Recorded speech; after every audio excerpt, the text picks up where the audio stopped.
Good afternoon, ladies and gentlemen. May I ask for your attention? We are about to resume the afternoon session of our symposium. We expect Mr. Lavia to be here in a few minutes, but in the meantime, Michael will be asking the co-chairs to come up on the podium. Before doing so, I have to admit a mistake. I made a mistake this morning by telling you that this building was built in 1783. Belgium didn't exist at that time, I learned. And the building was built at 1883, so sorry for that. This time we can forgive you. Please forgive me. Yeah.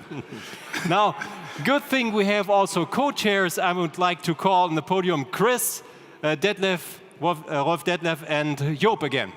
Please come with your applause in the afternoon. Yeah.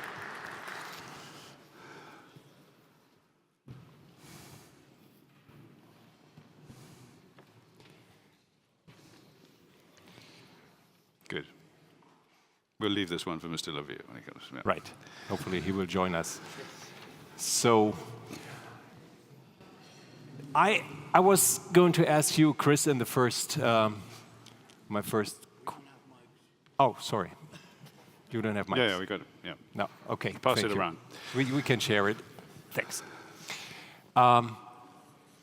When we talk about a holistic approach, that also means that a patient or the doctor needs to spend more time with the patient because there are more to diagnose. But we all know that the time is limited, very limited, when we talk about the doctor-patient relationship. How does that paradigm, or isn't that a paradigm? I'm just going to test this. Oh, it's working. Oh, that's it's working. Good. Yeah, it's okay. Working. Now, this is a very, very good point. The average general practitioner in the UK can spend 10 minutes with the patient.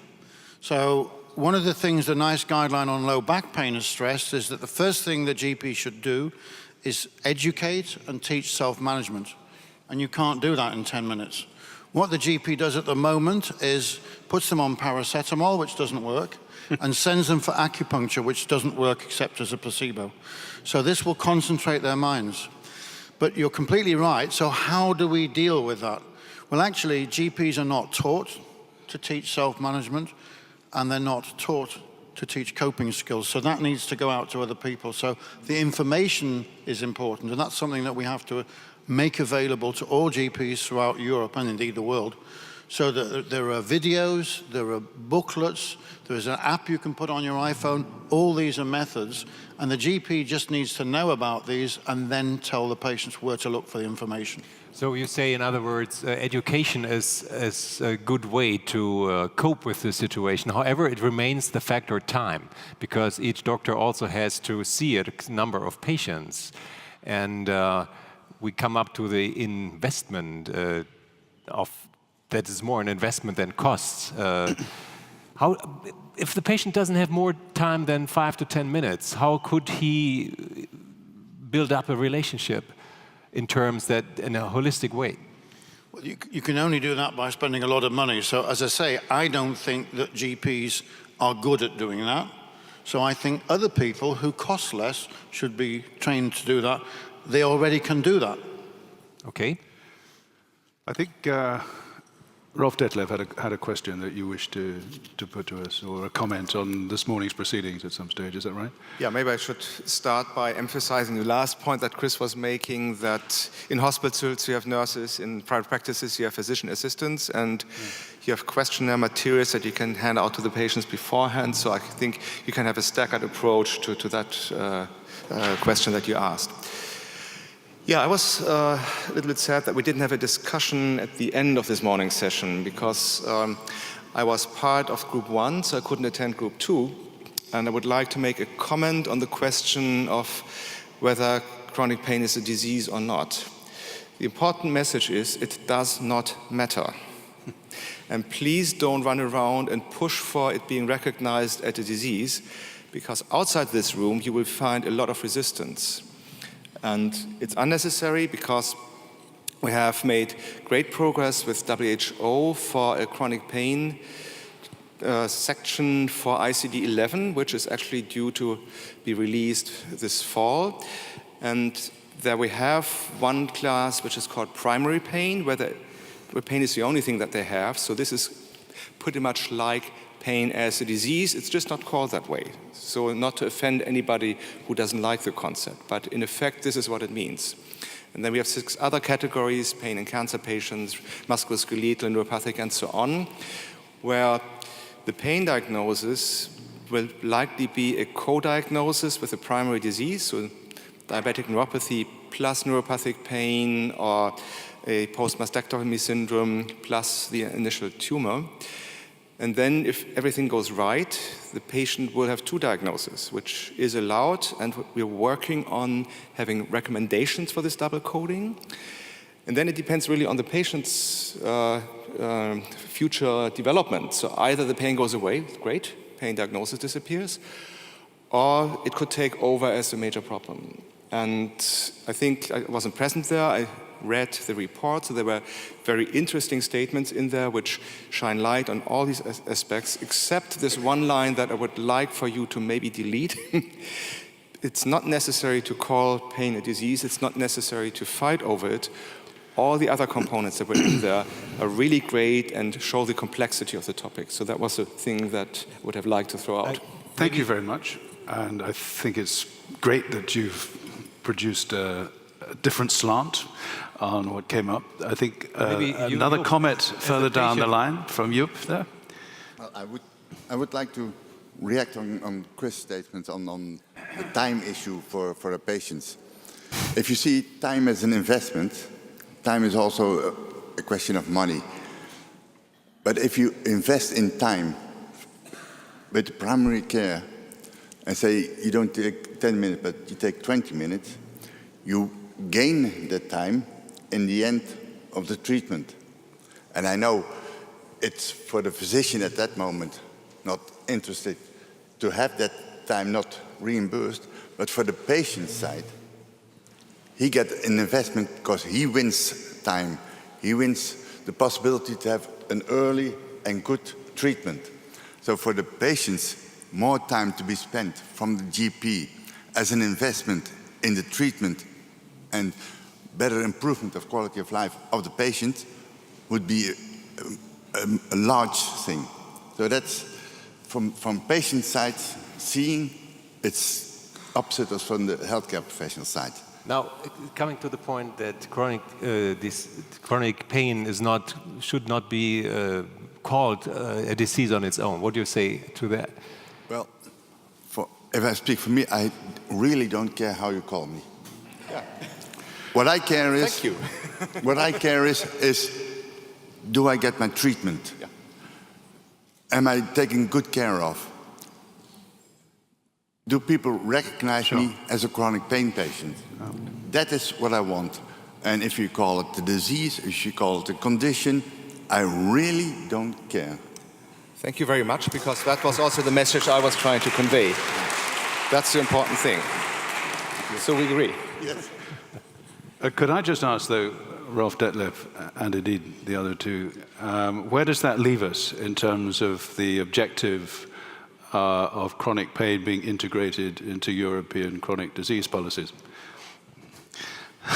Well, I think if we take Joop's statement, he doesn't care what it's called, then we have a broad spectrum of chronic conditions that have pain as either the only or one of the major problems. Okay. And if you take the statistics of that we have, that's what the statistics actually refer to, is the number of people who have this as a problem that needs treatment, usually from multiple angles, including mobility, the pain itself, and so further and so on. So I think it takes away a burden. If we don't struggle over what to call it, then we can focus on the real issues to make sure that there are pathways for treatment.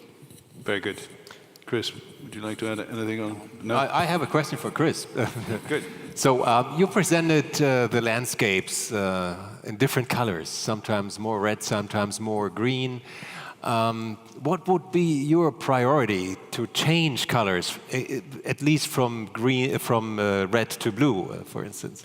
This is a very good question. And the most important thing, and it's very simple, is the question of data which is lacking on what happens if there is a failure to address pain on the impact to society and the healthcare system. We actually know what happens, it's devastating and it's incredibly expensive, but no one's got the data, so that's something that we've got to get. And the position is that we can't afford not to treat pain properly. And you've still already talked about that. The problem I have with GPs spending 20 minutes with you, it doesn't matter if they spend 20 minutes or 10 minutes if they don't know what they're talking about. So they need education first before we can ask them to speak for 20 minutes to you. But that information, that data is vital, and we need to find methods of getting that in the next year and 2 years and bringing that to this next symposium. Okay, we'll continue this conversation in a few minutes, but if you don't mind, I would like to welcome to our symposium this afternoon Mr. Giovanni La Via, the chair of the European Parliament's Committee on Environment, Public Health and Food Safety. Mr. La Via, thank you very much for coming. Here he is.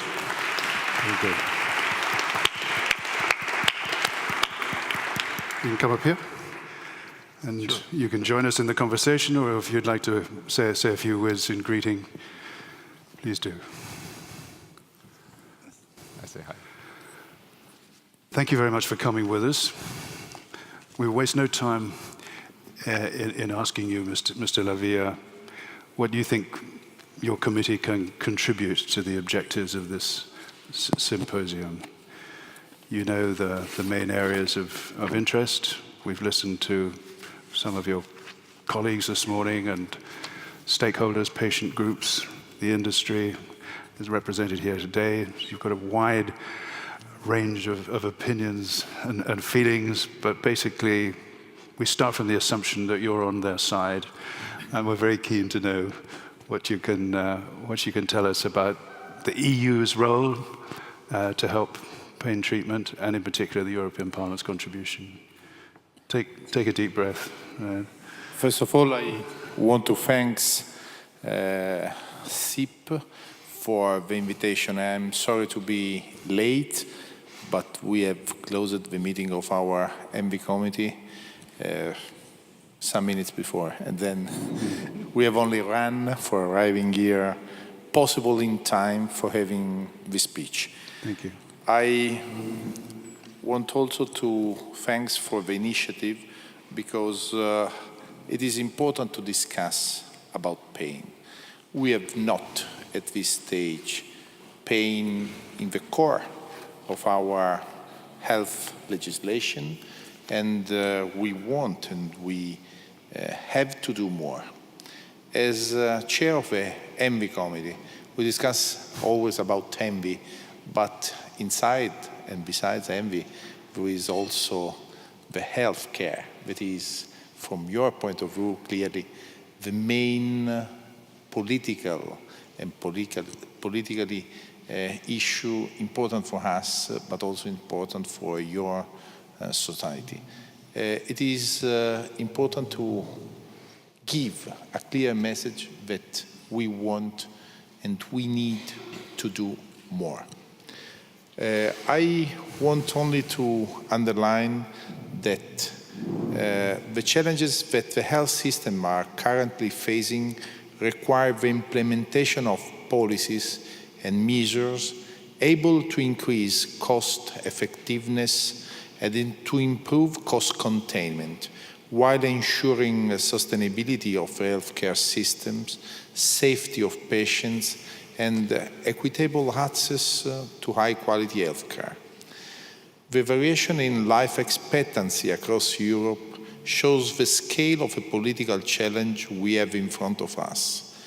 Science and knowledge allow us to narrow the gap in life expectancy, but in order to succeed, we need political commitment, organization, and financing. Financing, it is not the less important, but it is not always and also the more important issue. We need a shift in health policy and in the way we finance, organize, and operate our health systems, with a very strong focus on disease prevention and health promotion, trying to involve and inform more our citizens. I believe that spending on public health can be considered as expenditure. For me, financing health is an important investment that we have to improve. And it is important to underline that until now, we have not done enough. The more we invest in prevention and innovation and research now, the less they will pay in treatment costs in the future. It is important to know that pain is not only an underlying element in the health of European citizens, but also a very pressing issue in the quality and sustainability of our healthcare systems. 1 out of 5 Europeans suffers from chronic non-cancer pain. 1 out of 4 is affected by severe chronic pain, especially people that are over 65. And the percentage of people over 65, as you know, is going year after year to increase. From the European Parliament, we will make sure that policy action includes simple but strong measures to support national government in, first, establishing pain as an health indicator and a quality care service indicator. This would result in more accurate evaluation of effectiveness of concrete policy intervention and policy translation of a broader impact of pain in the elderly population. Second, implementing improved mechanisms for exchange and analysis of policy practices across different countries.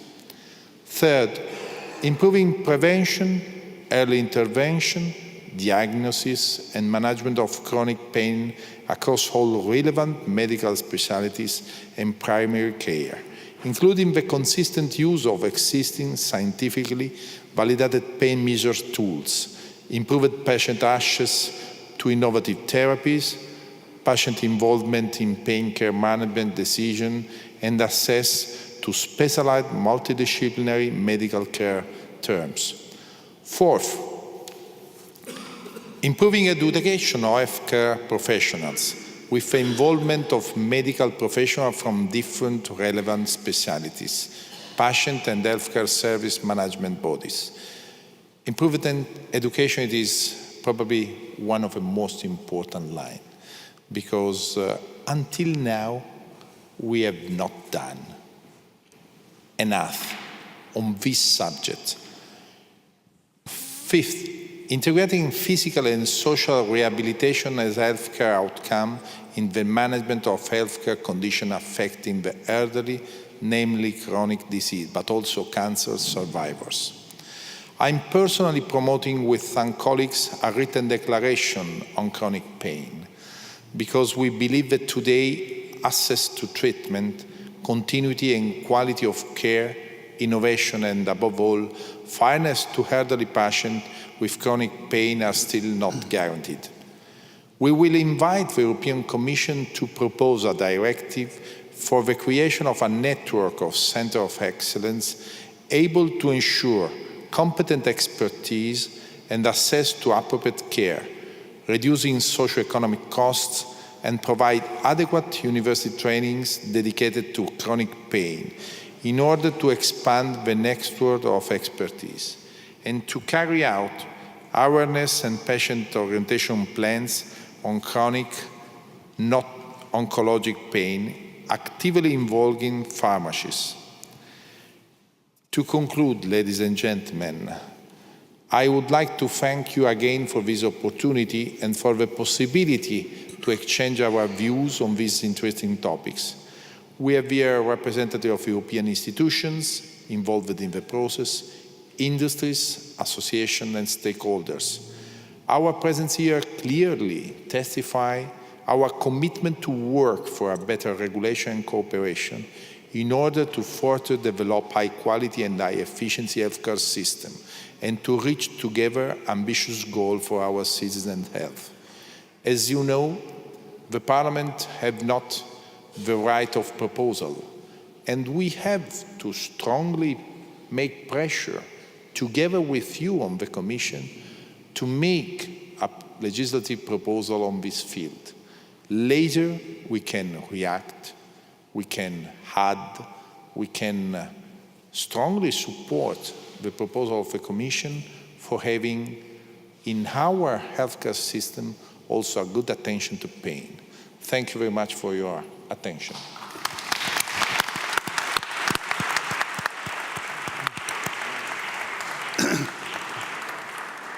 Well, I think we've seen heads nodding, smiles creasing across the faces of the other members of the panel. So, would you like to perhaps transpose those expressions of satisfaction into a few words to react to what President Lavia said? Chris, would you like to say a few words? I can only just say that's fantastic. That's exactly what we've been working on for years. Brilliant. And to hear it so lucidly put is very, very exciting. Thank you so much. Great. Very good.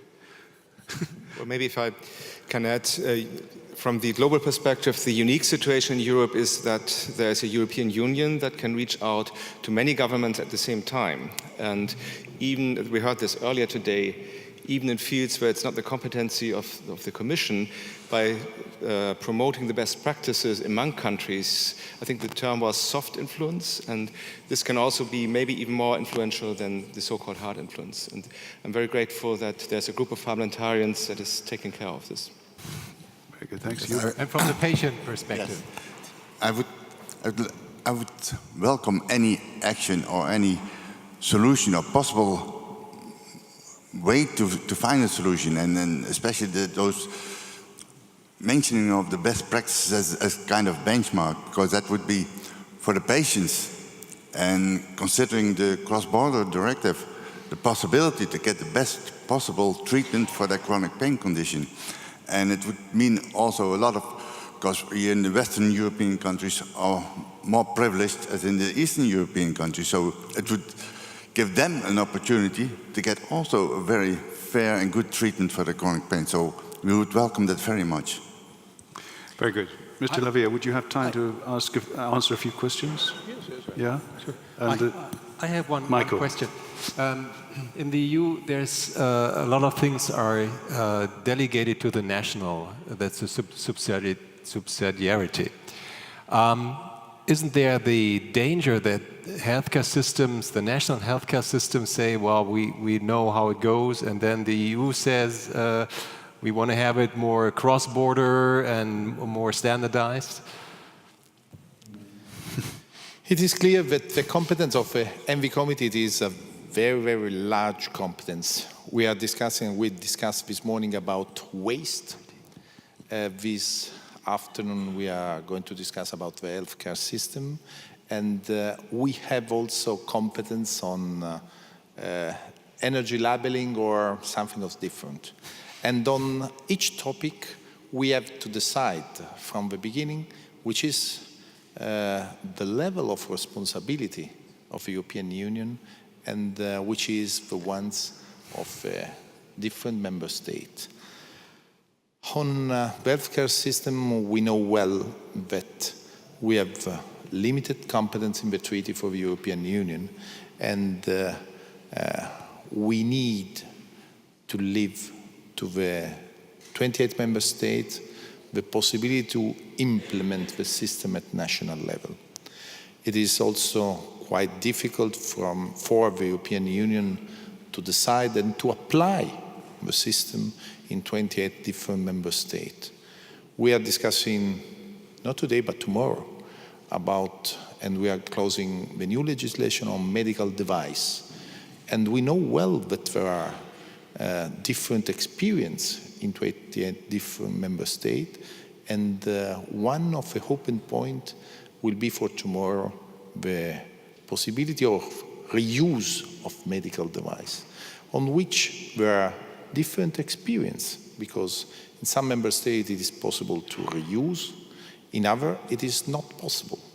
And we are trying to harmonize with little step, and step by step we want to continue in this process for having, in a short term, a good legislation for harmonizing the level of assistance to the patient. This is what we are working on. And then on this field, I think that we need in the future also some exchange in the treaty. But as you know, it is not so easy for the reason that we need the unanimity.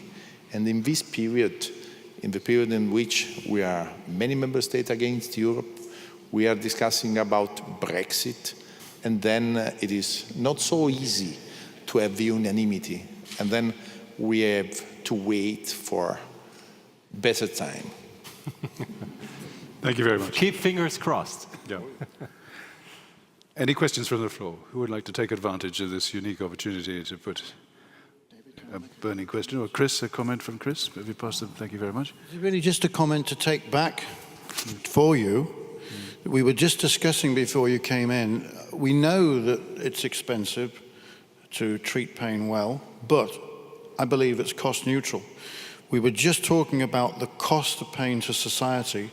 And if you really knew the true cost of pain to society, if any of you knew it, you would address it immediately.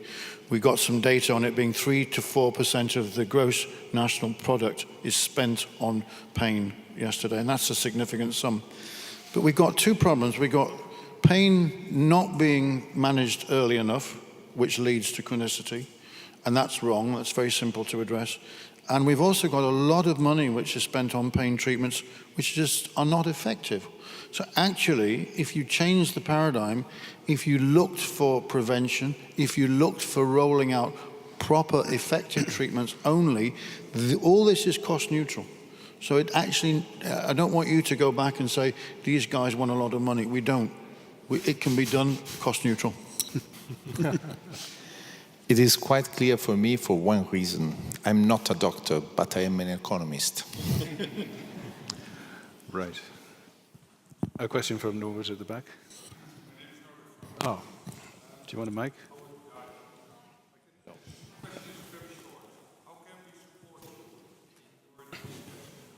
How can we support you? How can we support you? Yes, clear.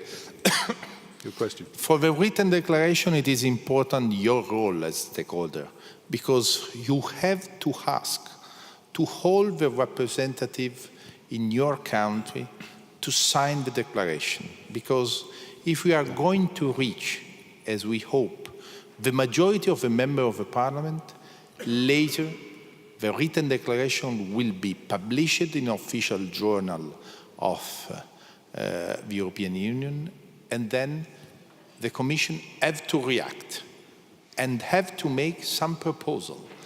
We know well that in the past was easier to reach the majority. Today we have a lot of written declaration, and we need to stimulate all the members of the parliament to sign. You have to do this kind of job. Find your representative in your country, in your region, and ask them to sign the written declaration. It is not so easy to have the majority of the parliament. Thank you very much. So your contribution to our meeting is not only inspirational, but practical. So thank you very much. Thank you very much.